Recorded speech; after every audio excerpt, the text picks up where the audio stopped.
have you a mustache that is rather well known? In fact, could you be almost caricatured just by that? Yes. Oh, well, thank you, Arlene. Are you Salvador Dali? Salvador Dali is right.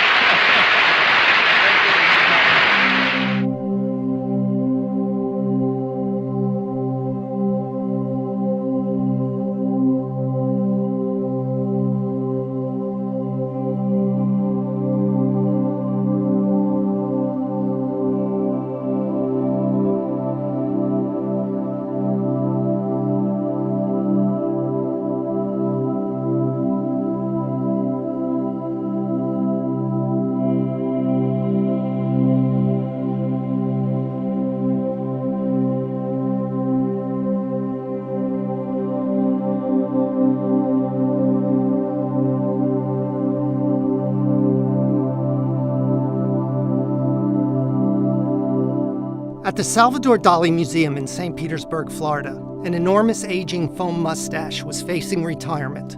So they put out a call for ideas. In response to the museum's request for proposals, my initial thought was to create a landmark sculpture that embodied the dual image conundrum central to Dali's work. It's all about your point of view when interpreting what you choose to see. Is it a face or an array of atoms? A human head or a tree? A landscape or a reclining figure? Dali's genius exposes the subjective nature of human perception. It occurred to me to revisit the parallax sculpture technique I had developed some years earlier. This trio of sculptures in Albany, New York, were made from a series of parallel profile plates that were carefully designed to represent a recognizable image at one angle and an array of parallel lines at another. This parallel architecture seemed like the perfect way to pay homage to Dali's polymorphous imagery. The museum recognized the merit of the idea, and I was awarded the contract to create the 17-foot-wide steel mustache. The material the sculpture would be made from was critical. It had to stand up to the salt air and relentless sun and rain. I chose a unique steel called Core 10, which has been used for public sculpture for decades. Once the surface of the Core 10 steel weathers, it develops a dark earthy patina, which was ideal for the mustache coloration. Using the profiles designed for the mustache model, I designed their outlines in a CAD program. Once these elements were captured in virtual space, it was time for them to be cut out of the actual quarter-inch thick steel. This was done with the help of a high-tech process called water jet cutting. The water contains fine grains of abrasive garnet, which cleanly slice through the steel under tremendous force. Flat plate on top.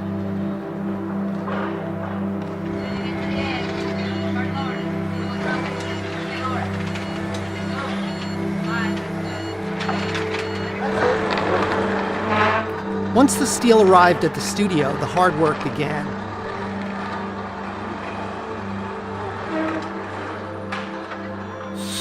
First, a series of subtle etched hairlines had to be incised into the face of each profile plate.